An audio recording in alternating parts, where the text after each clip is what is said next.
What's going on, good people? Good evening, good evening, good evening. Happy Thursday to you. Welcome to the Pro Fan Talk. My name is Markus Thomas. I appreciate you and everybody for joining me every Thursday here on the mothership, A2D Radio. As usual, it's your boy, and we getting into it. As usual, Sean Young, as usual, number one out the limo. What's going on, dude? What's good, Sean? Vince, my dude, what's happening? The NFL is the gift that keeps on giving. Basketball season is over, and we are all just spectators. The Phillies kind of are mid, but we were at this point right around the same point this time last year. Flyers got a little bit of juice with Keith Jones in the house. So we'll see what's going on. Hey, Mom. How you doing? Thank you for joining me, Mom. Love you. Appreciate you. But lots of stuff happening as usual, man. We just keep it moving. Keep it moving. A lot of news this week. A lot of people going crazy over the workouts and the OTA. I don't even think they're OTAs yet. But a lot of people just going nuts over every little thing. That's how you know the Philly fans are primed and ready to go and ready for this season to get started. Every little thing that happens gets over exaggerated. And I get it and I understand. Jake, what's going on, my dude? So I get it. But it's always funny because I look at I see most of the content and stuff that I take in on Twitter. Facebook is on some other stuff right now. So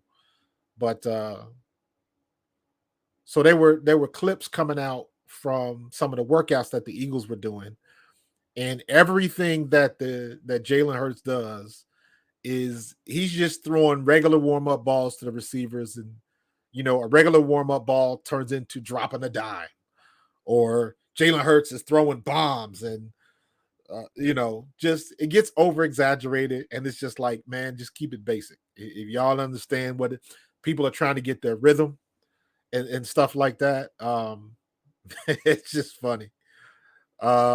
Vince, we gonna get into that, bro. I definitely wanted to talk about that. We're gonna get into that, man. You jumping the gun a little bit. But yeah, that was definitely fresh on everybody's mind, dude. That was definitely fresh on everybody's mind.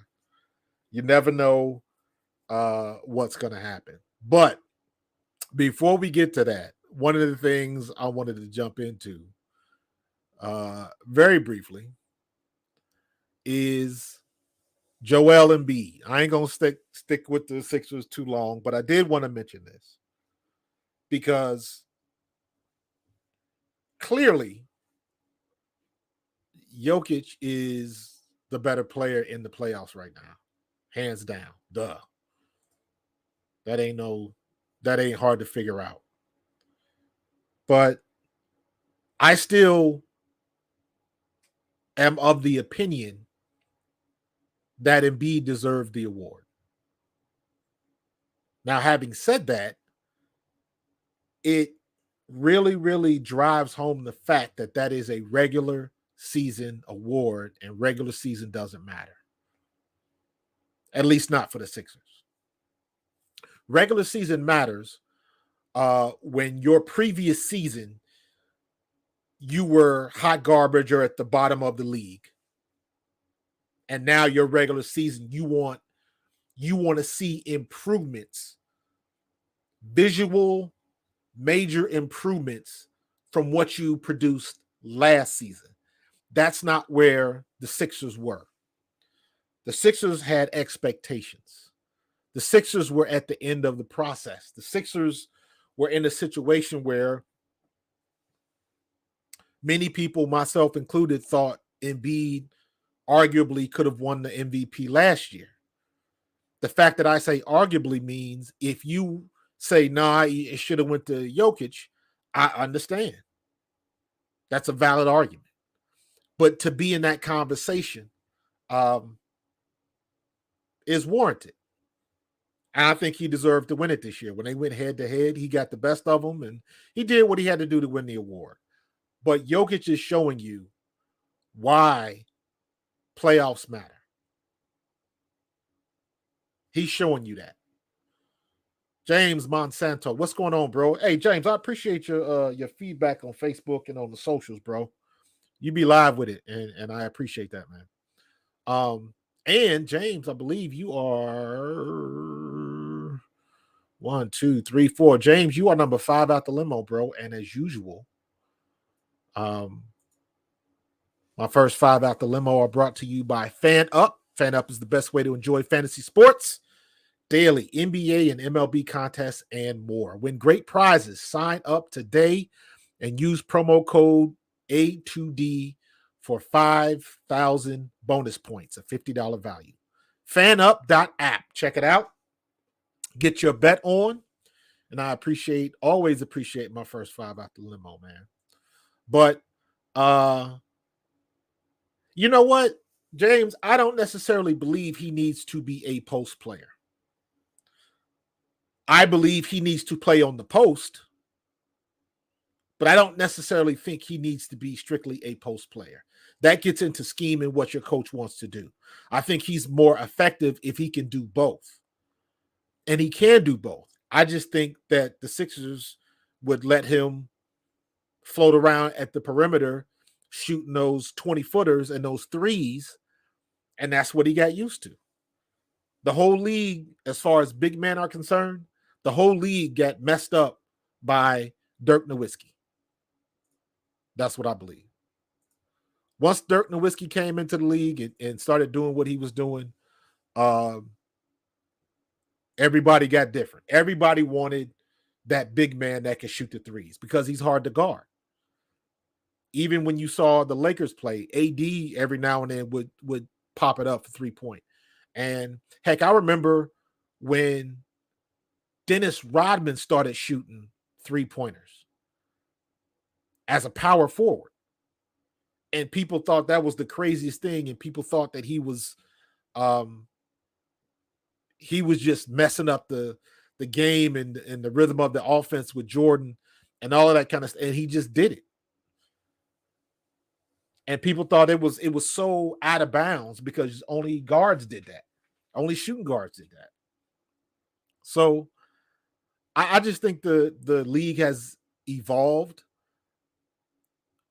And I don't think Embiid is a post player. He has to be specifically a post player. You can make offenses that revolve around him going back and forth. But I do agree that there are certain times in certain games where he needs to have his behind down on the blocks and he needs to be dunking on everything and breathing. Get to the free throw line, get them points on the board, get the rhythm going and all of that kind of stuff. And just now you keep it going. So we'll see what happens next year. It all depends on what kind of coach we get. All right. So smack that. We're done with the Sixers for the year. What's good, Frank? I appreciate you, brother, as usual. Now, Vince, to your point, AJ Brown had a close call at the Eagles autism event. almost got hit by a car. If you have not seen the video, jump on Twitter, jump on Facebook, jump on YouTube. Somebody's got it on their feed. It was everywhere. Basically, he was, as you can see in the picture, or at least I hope you can see in the picture, he was riding, the route in Philly. He was with a group of people. I think he was with a group of like maybe, 5 to 8 people, I think it was. Not all in the pack, but they were, some people were ahead of him. And plain and simple, somebody just wasn't paying attention. Just not paying attention. And ran a stop sign and almost hit him. And you see he was on Instagram Live, had the web camera going, had it attached to his helmet, all of that kind of stuff. So if you watched it the first time you see it, it looks like he got hit, but it's just him coming to an abrupt stop, and the camera falling off his helmet. So just imagine if you filming something with your phone and you drop your phone and what that looks like. That's what it looked like, and it did look like he got hit, but he did not. He was fine. Nothing happened to him. Just a quick scare. But I always say, every player, every team, you are one play away from celebration or ruin. One event away, one thing away. You cut the wrong way, you ride across the street at the wrong time, you zig when you should have zagged, and it's a wrap. It's a wrap. How many times have we seen people doing what they normally do, and they just go down? Was it Rhys Hoskins for the Phillies that took a regular old grounder to first and his knee gave out? Nobody touched him. He didn't plant funny. Just knee was like, yep, warranty is up. So we'll see what we'll you don't wish that on nobody, but things like that happen all the time. And that's just a spot of bad luck. But luckily, everything was good. Nothing happened to him. It was all good. If you saw his comments after it happened, they were pretty funny, because he was basically he was going live, and basically it was him telling Howie Roseman and Jeffrey Lurie's like, yo, I'm not doing this again ever. So the autism event, I guess he'll be donating and walking, but he won't be riding the bike no more. So that was actually kind of funny, and gave everybody a little scare. So, but that was kind of funny. That was kind of interesting, man. So it is what it is, man. It is what it is. So, but I am looking at, now that we all got the nonsense out the way and the Sixers are done, now we can, in earnest, get into Eagles mode and see what we really got. Right? I am very, very interested to see what kind of roster we have and what we're going to look like in that secondary. Because our roster right now is looking pretty daggone good. Looking good. I thought it was interesting that obviously you got your rookies in there in green. They got Jalen Carter projected to start. I thought that was funny. They didn't do that with Jordan Davis. And is Jordan Davis going to prove to be a better player than Jalen Carter? The interesting thing is, with all of these Georgia players, Pete, what's going on? Chris Lee, haven't seen that name before, but I appreciate you joining me, man. Or I don't know if that's male or female. It could be either or, but I appreciate you joining me. Oh, Sean, dude, I forgot about that. Both knees. Yep. I remember that. Going up, but that was the vet though. That was the vet is a whole nother set of circumstances on its own.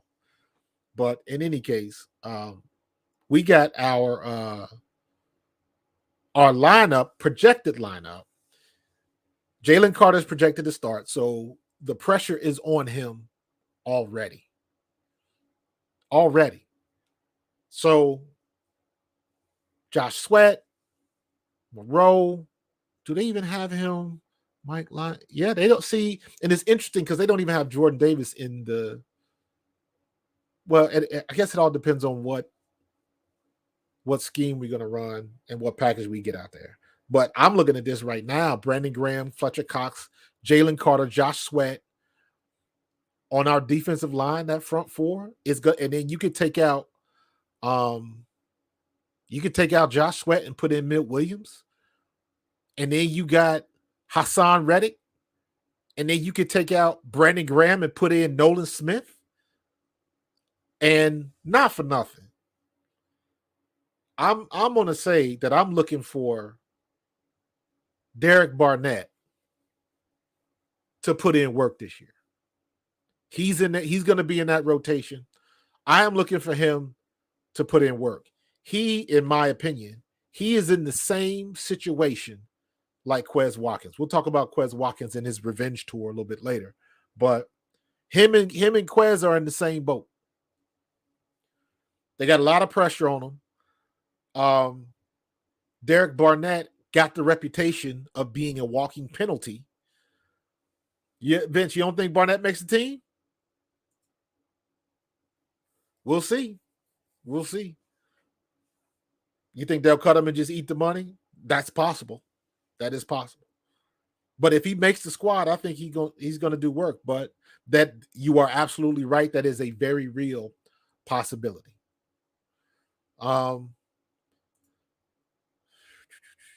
James, should rookies get max guaranteed contract money? I'm skeptical about that. Whether or not one should or shouldn't at this, it's irrelevant. That's the nature of the beast. That's how they do business, especially when you're a top draft pick. It is what it is. So should they get top money? I don't know. I wish they could structure the contract so when whatever they get will be determined on that third year, because by then you will be able to figure out if they're worth it or not. Or heck, or at least their second year or something like that. So, I don't know. Do I still believe in Barnett? I do personally, because a lot of people think Barnett is a bust. I do not believe that. Barnett was making plays. Barnett is a big reason why we have a Super Bowl championship. Don't get it twisted. If he doesn't make that play, it might be different. So he had a hand in that. It's not like everybody gets so caught up in the media, and this is another thing, y'all know my favorite word is the optics. We get caught up in the optics and what they're saying on social media. You know what I'm saying? So social media, on the radio, sports talk, all of that kind of stuff, because Barnett was the one getting bashed, because the soundbite of Sirianni, when I think it was Barnett either jumped off sides or he did something, and Sirianni was like, it's always something with that guy. And then it just took off. He was the whipping child for everything that was bad. Barnett was involved, but Barnett was still making plays. He might not be a Pro Bowl level, but he was still making plays, and no, he is not a bust. So I still believe in him. And if he does make the team, this is the last year in the contract. So he's gotta prove it. His money is on the line. So he has to ball out. And with this lineup we have on our defensive front, with Reddick and him, Reddick, BG, Nolan Smith, with those guys on the edge, I don't see any reason. He can be better than Robert Quinn. Let me say that. And I don't have nothing against Robert Quinn. It just didn't work here. I saw Robert Quinn. Robert Quinn looked like Hassan Reddick did at the beginning. But Robert Quinn didn't have a time to really turn it over. When Hassan Reddick, when they finally left him at rush edge and let him do what he does best, that's when Hassan Reddick took off. Because Hassan Reddick had a lot of almosts. He was almost there. Almost got him. Robert Quinn, same thing. Hey, Pop, I see you. So Robert Quinn was almost there a lot of times, but could never quite, and then he got hurt. And then by the time he came back, he was in the Super Bowl, but wasn't very effective. But the fact that everybody on the defense was on skates on that field didn't really help his case either. So Barnett, as far as I'm concerned, he just got to be better than Robert Quinn was last year. And I think he can do that.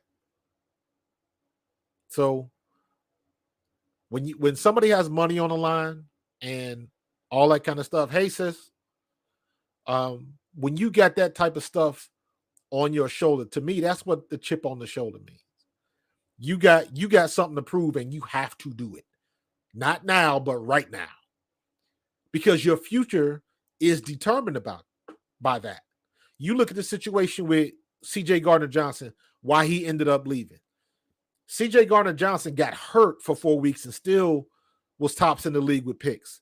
GJ should have had about 9 picks if he'd have stayed healthy. That's what I believe. And he'd have been the clear-cut winner, and he would have been guaranteed his money. But even with what he did, he was at least in a position where he could say, this is what I think I'm worth. And you can only do that if you ball out going into your last year or going into your last year. And I say going into your last year because usually the people try to renegotiate the last year of the contract. So,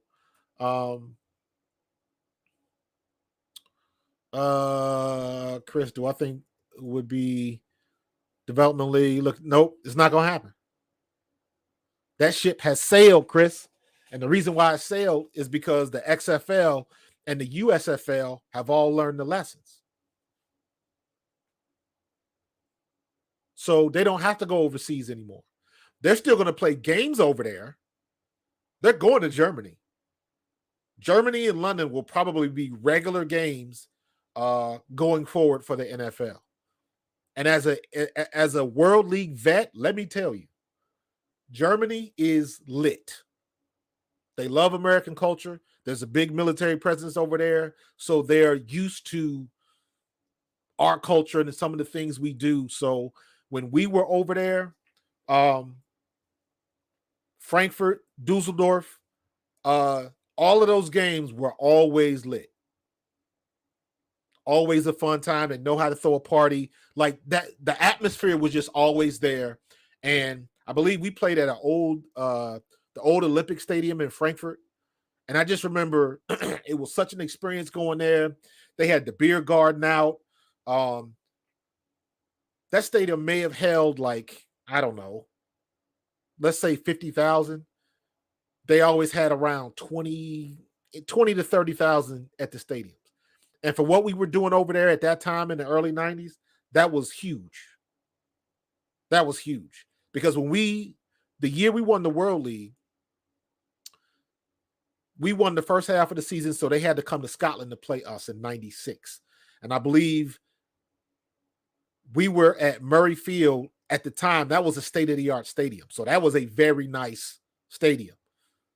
And I think that seated, I don't know, 60,000 or something like that. But we only had like 32,000 at the game. But for us, that was huge because normally we were getting like 8 to 10. We were getting like college crowds because Scotland wasn't used to American football. Germany, they're used to it. Germany, both teams in Germany, Amsterdam and Barcelona. Those were the best teams. And even London. But London, that's soccer. Barcelona did pretty good. But you couldn't mess with Germany. They were just always packed. And like I said, they know how to throw a party. They had to always remember, because I've been a long time gamer. Always been in the gaming. Don't do it as much now because I don't have enough time, but I've always been a gamer. And when we played at Frankfurt, they had a huge screen because this was an old Olympic stadium. So they had a huge screen. And what they would do before the game, they would pull people out of the crowd and they were playing Gran Turismo on the Jumbotron. And at the time, I was like, my mind was blown. I was like, yo, I can stay over here. It was crazy. But that was just, they know how to throw the party. They know how to receive the American way of life and how we do things. They can adapt to that. So to me, it makes perfect sense why the NFL, if they're going to expand to to Europe, they're going to go to Germany first. To me, that's a no-brainer. They would make money there. So back to the original question. Right now, the developmental league is the XFL and the USFL.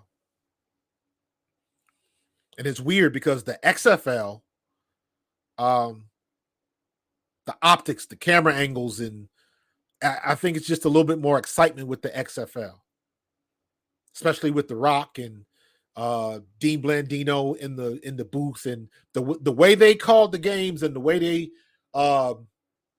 they give transparency to the refs was the best thing about the XFL, in my opinion. Now, when you watch the USFL, it looks like the USFL is not getting the crowds that the XFL got, but in my opinion, the football looks better. If that sounds right. The football just looks a little bit more honed in, a little bit more like pro football. So it sounds weird now that I'm saying it, but yeah, I stand with that. The USFL's brand of football, in my opinion, looks better than the XFL. The XFL's presentation looks better than the USFL. So at some point they're going to meet in the middle, and I think the XFL, the football will be better next year, and on both sides of the ball. I wish the XFL winners and the USFL winners could play a game against each other. That would be awesome. But USFL and XFL, as long as those guys are getting an opportunity to play in the league, that immediately gives validity to that league. We got Charleston Rambo. Charleston Rambo is one of the guys that I want to watch this year because I believe he can play. He played good at Miami. I believe he was at Oklahoma, I believe, too. So there are, I think DiNucci got signed. I think Perez got signed. There are a lot of guys that came out and they are going to be on NFL rosters. And that immediately gives the league validity. Because all you want to do as a player is get a shot. All you want is that opportunity. I will always use the example. Look at that kid, Kevontae Turpin, down in Dallas. That kid came in as he was the MVP of the USFL 2 years ago now. And he returns kicks for Dallas, and he lit the league up.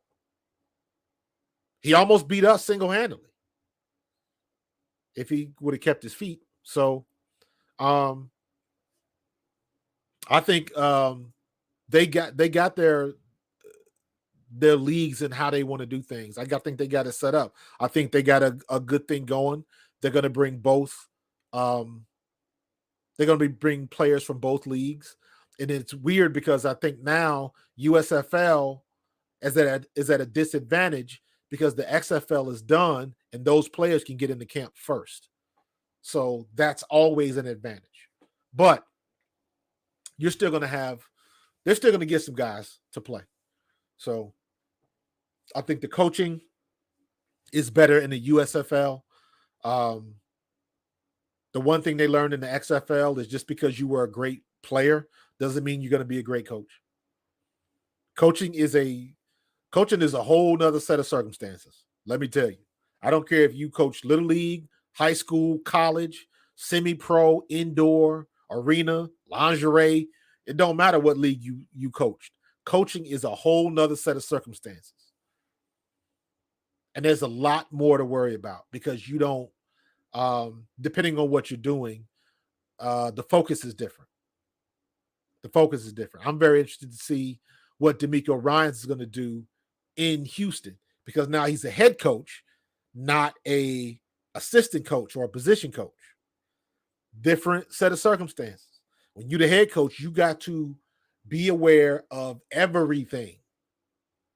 Everything channels through you. So you just can't focus on the defense or on the linebackers. You got to know everything that's going around.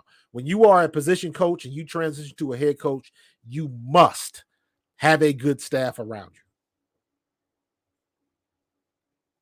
So it'll be interesting to see. I'm pulling for him, him being an ex-Eagle and stuff like that. I want to see him do well until he plays us. But it's just a different set of circumstances. So will the MVP go to defensive player like Hassan Reddick? Seems like they favor. Nah, because it'll never be it's a defensive player of the year and the NFL. The only way I can see the MVP doing it is if somebody has like a Ray Lewis type year where the defense is just dominant. He's the leader of the defense and we go to the Super Bowl and win it. And he has a dominant performance in the Super Bowl. That's the only way you can do it. And also, I think I really wish they could change the rules. So, like for instance, if you have, and you got to play it by ear. If you have the finalists for league MVP, defensive MVP, whatever, and both of those players are in the playoffs, you should make the playoffs matter. Because that, again, I don't care what you did in the regular season. If you don't show up in the playoffs, what good is it? So I wish they could find a way to make that matter. So it could be a defensive player, but it all depends on how it goes, man. They're trying to shove the quarterbacks down your throat all the time, especially after what Mahomes did last year. I mean, Mahomes was putting up video game numbers. So who knows? But let the season play out. We don't have to worry about none of this madness anymore about how the Eagles had an easy schedule. That's a load of crap. We going through a murderer's row. We're not going to have as many wins as we did last year, but I still think we make the playoffs as long as we stay healthy and make a good push in the playoffs. Because at the end of the day, it doesn't matter how good these teams are. And there's one thing we got to remember: we got a tough schedule, but a lot of those teams are not going to be tough by the end of the year.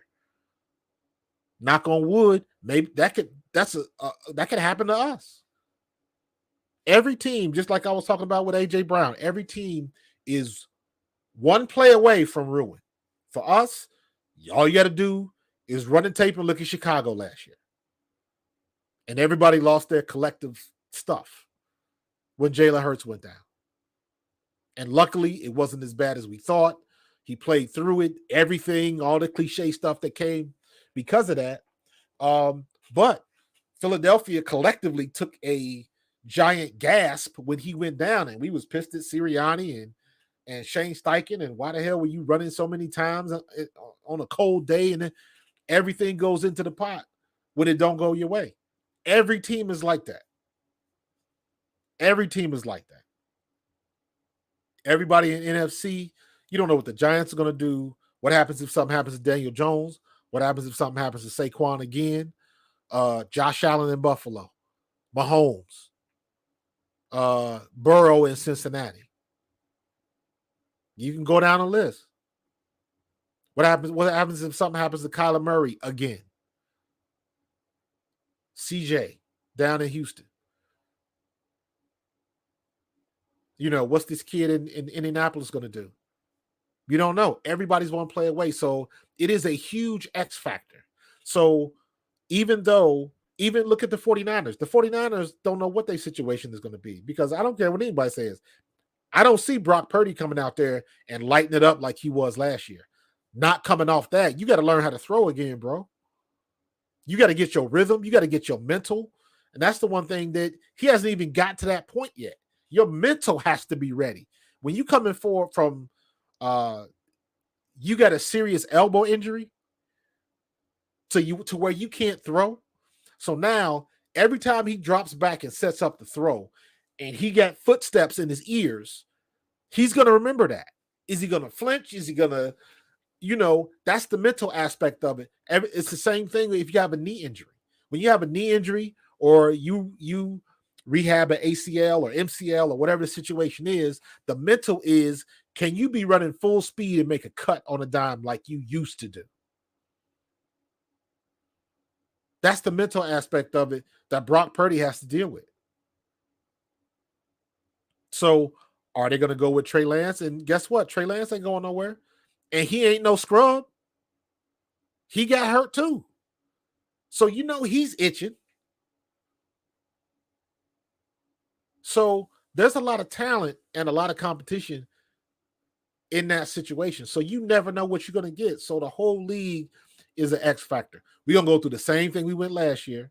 If y'all remember, going into camp, the first 3 or 4 games of the season, and for us, it turned out a lot worse going through the regular season because of Jonathan Gannon's scheme, but our tackling was god-awful, if you remember. But it's going to be the same thing is going to happen because we don't hit in camp. We go through new-a-days, not two-a-days. So that's another thing, and whatever teams can overcome that hurdle first usually have the early success.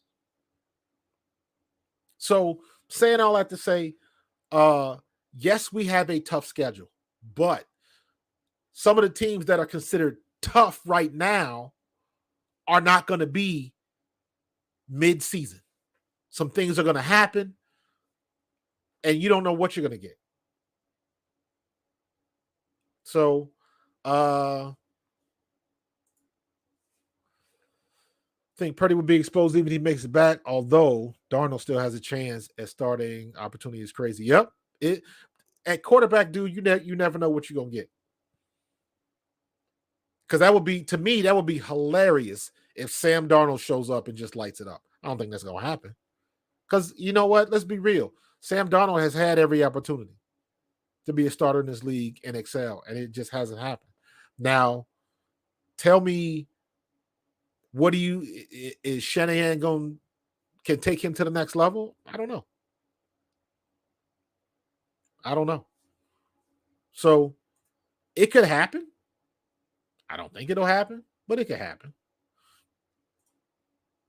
So, but give me 1 second. What happened to oh. I'm supposed to do oh, that's right. Yeah, we got our commercial coming up. Gotta pay the bills real quick. Sponsored by Sports Trips. Give me 30 seconds. And we'll be back after this station identification. I went old school on you. Hold up. Hey, Birds fans, the NFL schedule has arrived and Philly Sports Trips has all the details now. Visit the site phillysportstrips.com. This is sure to be an epic season. Be sure to go there now to make sure that you don't get shut out.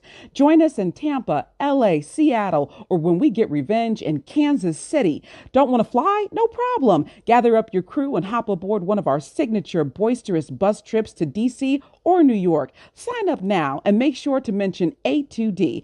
Don't miss out on the best Philly fan experience anywhere. Philly Sports Trip customers always stay at the best hotels and meet NFL legends. Book today. There we go. Sports Trip. Make it happen. You're going on some of them away trips. That Kansas City trip, that's going to be something special. The Kansas City game and when the 49ers come to town. Those are going to be the big games this year. So we'll see. We shall see what's going to happen. But one of the things, let me get back to this. What? There we go. I don't like that one. There we go. So our projected starters: Brandon Graham, Fletcher Cox, Jalen Carter, Josh Sweat, Nicholas Moreau. I forgot about him. Got him from Chicago. Had a solid year.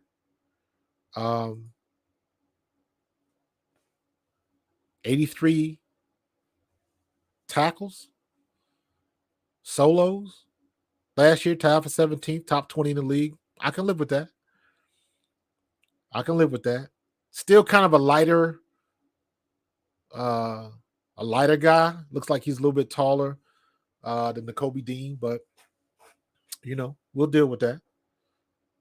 But I'm looking for big things because he balled out in Chicago. But Chicago was getting ran through. So opportunity when your defense is on the field a lot. So we'll see how this works out. I think he's a good player. So we'll see how this works out. I'm very interested to see what our people do. Very interested to see this guy because we got good size. I'm wondering if he can crack the starting lineup. I don't know. Because probably not as a rookie, unless the dude that we got from Pittsburgh is just not good at all. If the kid we got, what's his name? Let me see. Hold on. Man, my order for these slides is all jacked up. My bad. The kid we got from Pittsburgh, Terrell Edmonds.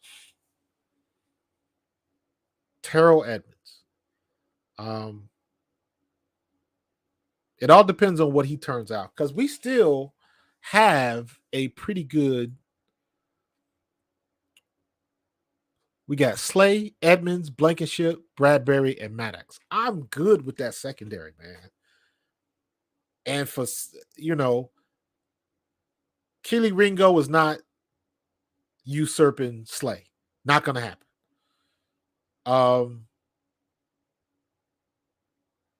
I don't see the only Terrell Edmonds is a vet, so and he played well in Pittsburgh. So I don't see Sidney Brown really taking over again unless somebody gets hurt or unless Terrell Edmonds is just god awful. It's not like Josiah Scott and going through the Josiah Scott. If you get play like that, then something could probably happen. But it's still up in the air because you don't know what Desai is going to do with all these pieces. And I keep did he? That's a good point, man. I did not know that. Edmonds graded out higher than Gardner Johnson last year. Okay. And one above. Desai ran a lot of 3 safety looks when he was in. Okay. Okay. I heard him talk about Desai too. Desai was another one that really didn't blitz a lot. Maybe he couldn't. I don't know. So, but that's one thing. I don't get caught up. Yes, I do wish we would blitz a little bit more, but I want to see the blitz because I think our secondary does better when they have the opportunity to play man-to-man a little bit more. So I would like to see that, and there's different ways you can implement that with your defense, depending on how you run it, how you disguise it, and what you're trying to do. So I like where we are right now. And not for nothing, and I've kept saying this, unless Reed Blankenship just out and out shows me he's just garbage, he ain't going nowhere. He stepped up big for us last year as a rook. And when you play like that, your first year in the league, that's a huge confidence booster for your morale and just your confidence up and knowing that you can play the game at the position at the highest level. And you was on the best defense in the league. And you didn't flinch under pressure. And you're a big kid and you're not afraid to come up and lay the wood. But you're smart enough to lay back and get the pick when it's available to you. So he's a smart player. And I think he ain't going nowhere. I don't think he's going anywhere. So I think Edmonds is the only question mark, if you want to call it that. As if Avonte Maddox is healthy, because once again, let's keep it real. If Avonte Maddox is healthy, I don't think Gardner Johnson gets 6 picks. My opinion. There's no way he gets 6 picks. So I'd like to see what we can do. Edmonds is the X factor. And let's see what we got. Fans want. That's just and you know what? I I put this squarely on Seth. Seth was the captain when I played with the Eagles, so I understand his logic and I understand uh his defensive personality per se. Um, he came from Buddy Ryan. You ain't got to go further than that. And even he would admit that you don't have to blitz all the time, but you do have to put pressure on them. And I just think the league is just so different than when we played. It's weird, man. Seth being as big as he was, Seth is like 6'3". Seth was probably about 245, 250. And Seth can move. Seth can run. You got to remember, we had Seth was in the middle, or no, Seth was on the outside. Willie T was on the other side. Byron Evans was in the middle. Byron Evans, I don't remember B&E being like huge. B&E was long. Like he had the long arms and everything. So and he could move. And then like Britt Hager was there. Yeah, we was Bud Carson was the coach. So it was just a different time. And you still play smash mouth football. You still had, linebackers still had to deal with fullbacks and all that kind of stuff. So it's a different world now. Everybody has to be fast. Everybody has to be hybrid. You guys know my thoughts on my position as running back. We are going extinct, the true running backs. Everybody has to be a hybrid. You got to be a running back and a wide receiver, period. That's just what everybody's looking for. I think Derrick Henry is going to be the last back you see of his ilk. You're not going to see any more backs like that in college, like Derrick Henry. They'll either be moved to tight end or moved to linebacker because everybody's just going for the not necessarily. You don't want anybody as light as a scat back. The Reggie Bush size and guys like that. You got to be 205 to 215 and still run sub 4.4. And you can find guys that do that now on the regular. So just different way to do it. I played with Mini Mac and EA. Yep. Good combos back then. I don't think Eric Allen should be in the Hall of Fame. I don't know why he isn't. I don't think one of those things, man. They just do not want to give players from Philadelphia love, even though he played his last few years. I believe in with the Raiders, but EA should be in the Hall of Fame. Point period in the paragraph. And McMillan, James, you got to go back and see when I had Mini Mac on my show right after he was voted off of Next Level Chef.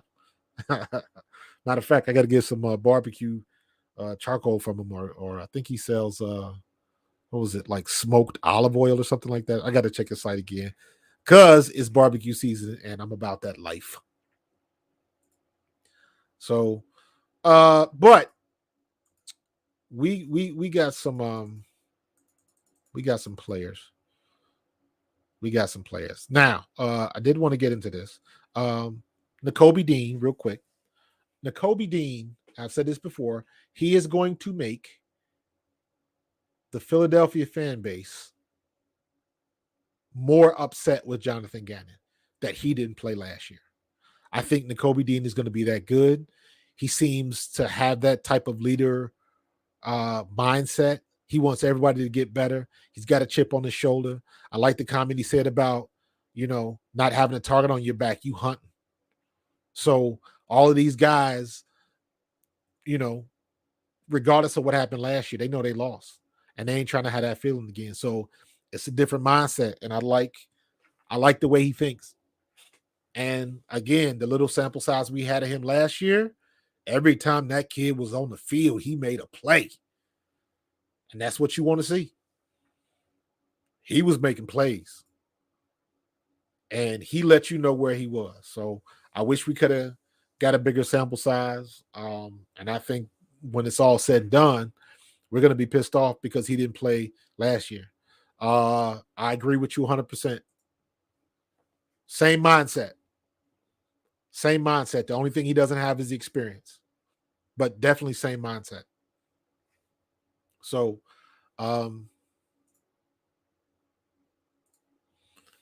Quez is on a revenge tour per his Twitter account. And what that means is basically he's heard enough of the criticisms and everything from social media, and he's taking it personal, and he is on a revenge tour. And my comment is, don't be on a revenge tour. Because if you're on a revenge tour, you can only get revenge if somebody did you wrong. Right? You can only get revenge if somebody did you wrong. Nobody did Quez Watkins wrong. What he needs to be on is a realization event, realizing his talent. He has got great size. He has got above average speed. I wouldn't say elite speed. When I say elite speed, you're talking about the cheetah and guys like and Waddle and guys like that. But he's got great speed. And he's got great size. And he's got a great wingspan. The only problem is that.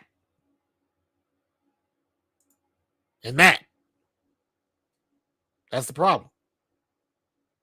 Now, granted, it wasn't like he had a lot of drops. But he did have those drops in key moments. That's the thing. Pressure moments. Pressure does two things. It makes diamonds and busts pipes. Ain't that what they say? And his pipes got busted like 3 or 4 times this year. And very simple saying that we used to say. Still say it. Big time players make big time plays in big time games. Let me say it again for the people in the back. Big time players make big time plays in big time games. No ifs, ands, or buts. And when he had the opportunity, he just didn't make some of them plays. None more bigger than this. But you think about fumbling the ball in Washington when he had a clear route to the touchdown. Just crazy things happen. And I hate when people say you got to stop putting the ball on the ground. Like, listen, you don't, as a ball carrier, you do not willingly put the ball on the ground. Now, the one situation in Washington, I will. He caught the ball, and I think the guy just made a hell of a play. He got his arm in there at the exact right time and caused the fumble. He was tucking the ball away, and the guy got his mitts in there and kind of got him from the back, and the cornerback's timing was perfect. And he fumbled the ball, and we gave it up. Or it would have been a touchdown, and we would have won in Washington. So, not a lot, but in key moments, to have a triple threat, all three have to be a threat. And you can't be a threat to give up the ball. So it'll be interesting to see, and that's why it's so hard, because I don't think he's going anywhere. I think he'll make the team. Again, it's very, very difficult in camp to see what they're going to do. The only time you really get anything good from camp is when they scrimmage the other team. They only do that once, and then you go right into the preseason games. And I would imagine he's probably going to get a good look in preseason.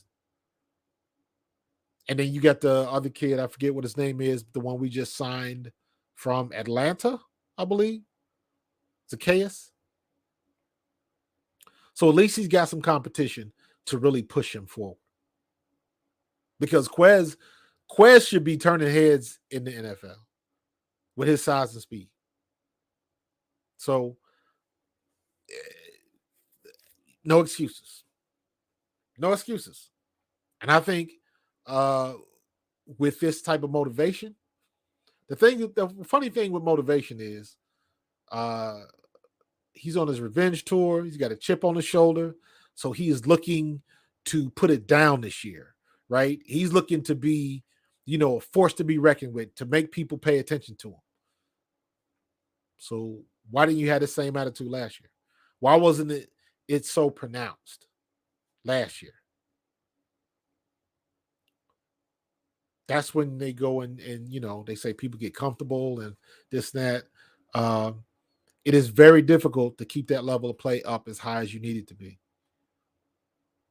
Once again, why it is so beneficial for the Philadelphia Eagles to have Jalen Hurts behind center and Jason Kelce and Lane Johnson and Fletcher Cox and Brandon Graham and Slay and Bradbury. It is very difficult to keep that level of play up. Even Slay kind of fell off a little bit last year. So even the best, you're going to get tired, you're going to get nicked up. To keep that level of play all year is tough. But that's why if you want to claim that you're one of the best, that's what you got to do. And I think he has the potential to do it. You just got to, you got to make those big plays. He makes plays, but you got to make the big plays. That's how you step up to the next level. You got to make the big plays. A.J. Brown making big plays. Devontae Smith going up and making big plays. Jalen Hurts making big plays. So you got to do it when your opportunity comes. You got to take advantage of it. Then it becomes the regular. Now it's expected of you. So don't go on a revenge tour. Just realize your talent and put in the work. So we can have a true triple threat, quadruple threat. Because Dallas Goedert is going to break out too. Y'all saw the poll. This is Dallas Goedert's year. I want to see Jalen Hurts really use Goedert to his full capabilities. Hopefully, and it's funny, nobody wants to think about it like this, but if you look at the way the Dallas Cowboys use their tight ends and how they use play action to get their tight ends open. I don't like giving Dallas credit for anything, but damn it, they know how to run a play action and get their tight end open. And their tight end is not better than our tight end. So he doesn't get mentioned enough with the better top-level elite tight ends, but I think he is elite. But you got to get him the ball for everybody else to think that. So it all depends on how we use them. Brian Johnson, are we going to get a screen game? Are we going to get a tight end screen game? Are we bringing that back? Please. Please, please. Let me say it twice. Please have a screen game.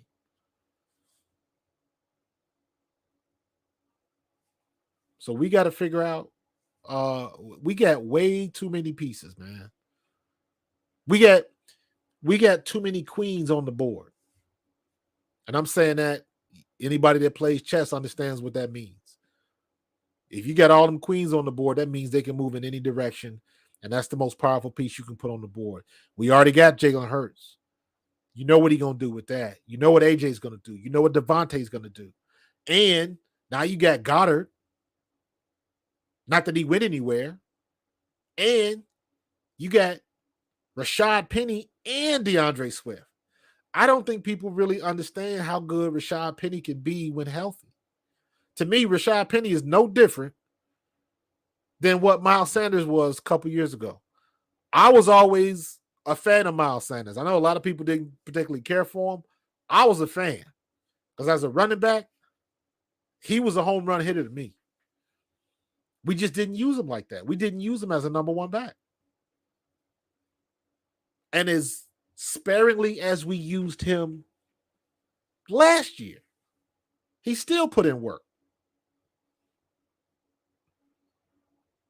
But what was the knock? First, it was injuries, and then it was holding on to the ball.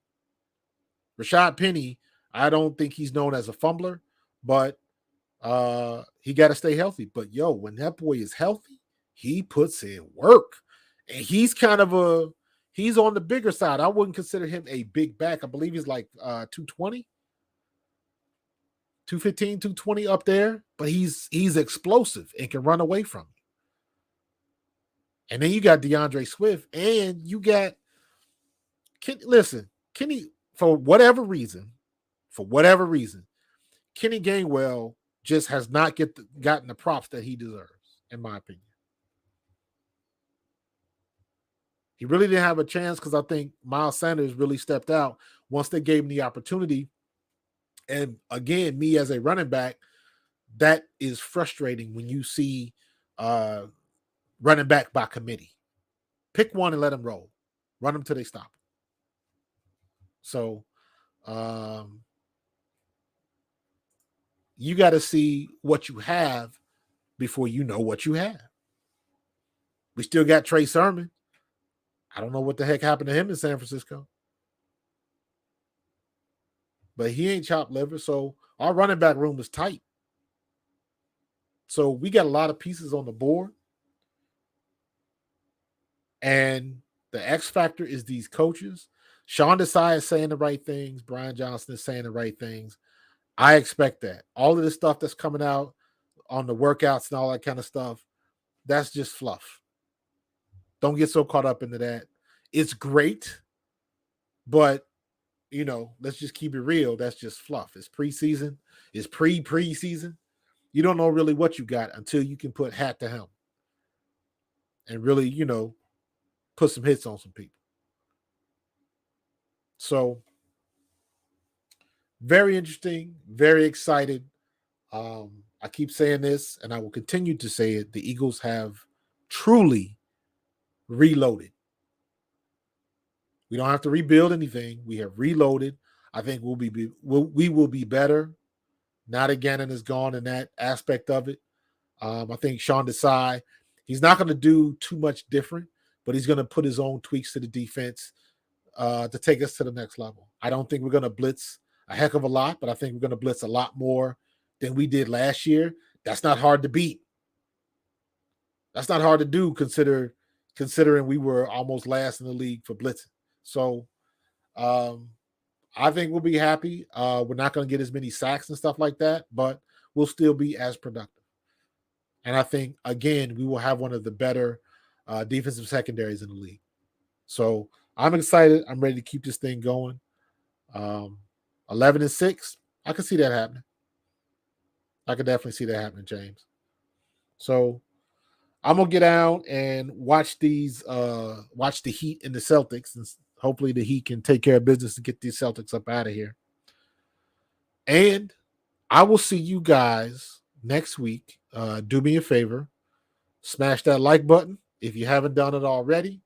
Make sure you subscribe to A2D Radio if you haven't done it already.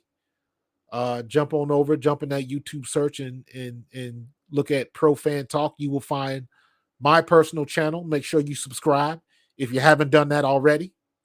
And we gonna keep it rolling in the mothership. A2D's got some big things going on. I don't know if you guys saw Irvin Fryer and Hollis Thomas. They're the show that precedes mine. So we got, a double feature of Eagles alumni. So that's what's up. But we're going to keep it going. I want you guys to have a great Memorial Day weekend. Always remember, Memorial Day is for those who have fallen, not for vets. Not for vets. The people that didn't come home, that's what Memorial Day is about. But I will be out barbecuing and getting it in.